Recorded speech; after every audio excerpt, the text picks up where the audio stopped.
Akins. How did you get in the right mental space? And how did you know what to do?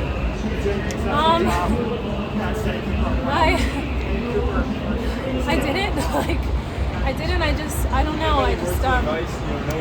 I was reading this Bible verse this morning about like when they knew that Jesus was alive, and it was like one disciple was running and so was the other disciple, but like one disciple ran to him, like got there quicker, and I was like, there's so many like amazing women like out here that can all kick. Literally everybody can kick, and I didn't know what was gonna happen. It could have gone anyway. It honestly, like, I genuinely believe that all the women are talented. It could have gone anyway. So I'm just shocked. I was like, there's an opportunity for me to run faster. It's possible, and I think that's all I need to believe to pick.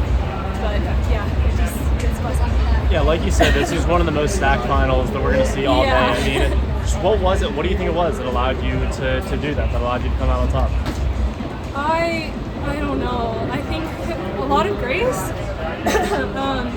And just patience. I was in a kind of tough spot, but was lucky to kind of stay on the rail for most of the race. And then when a gap opened up, to just kind of go for it and just see what happened. It's like not super fun in the moment, but looking back, it's like really cool to be in a kick battle with so many women that can kick. Like it's really terrifying, but like I think even if I didn't take it, I would have been proud of myself for the finish because everybody's just so good. So yeah, a lot of emotions. Can you just talk about the trajectory of your season so far, season's best, and why this is so special for you? This one was probably the hardest one. The beginning of the season was like this. I spent the most time sedentary, I think, before I started running because of an accident at the beginning of the year. So then just coming back from that, they were just kind of like, my expectations were just wiped. And it's an off year, so it's like a little bit easier to kind of have something like that happen. But it was just kind of very slow. I have safe shoes. Sorry. Distracted very easily, like very like slow, kind of like getting back into it, and then was just running like 201s, 2 flats for most of the season at really low key races. So I just didn't know what was possible coming out here. So this one was like more of a fight for me, but way less pressure. I don't know if that makes sense. So I guess emotional finish because of that. Yeah. How were you feeling at 700? How what? How were you feeling at like 700 meters? How were your legs feeling? I felt pretty good. I think the first lap was a little conservative, which I think for a race of this caliber, so that gave me a little bit more real estate to work with. I think in the last 100, but it was like there was another meter, like I might have fallen, so it was like that was it. Yeah. Oh, this is so weird. I feel like it's not nationals because it's not Eugene. But the food in Eugene is great. Nothing against Eugene, but there's like an overwhelming amount of options food-wise here. And I drove up here, so like closer to like training home for me. So it's been a nice surprise. Yeah. Were you having like a low-key season so far because your fitness wasn't there, or was it sort of purposely to come in under the radar for pressure?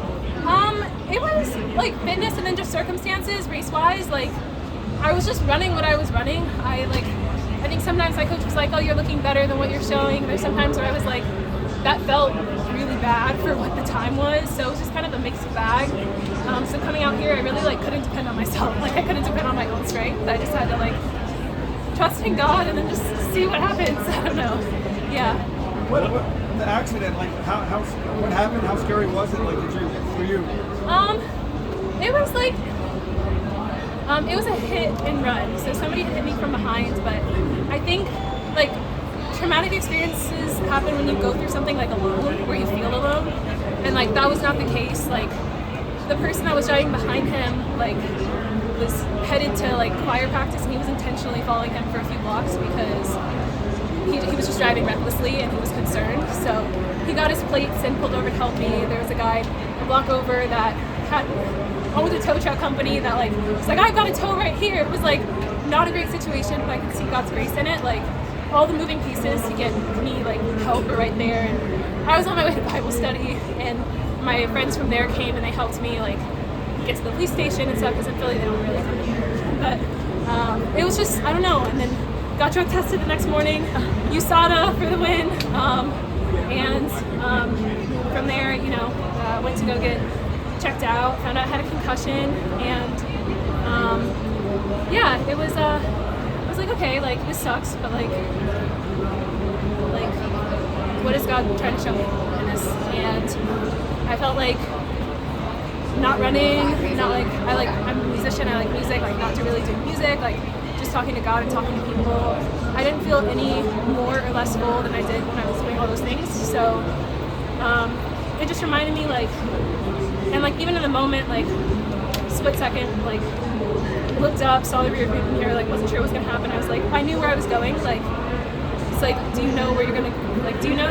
How sure are you that you're gonna go to heaven? Like, I was pretty confident, not because of anything that I've done. Like, definitely not anything that I've done, but like the free gift of salvation is Jesus. So I don't know. I just I feel like I walk more confidently in that from that experience. So.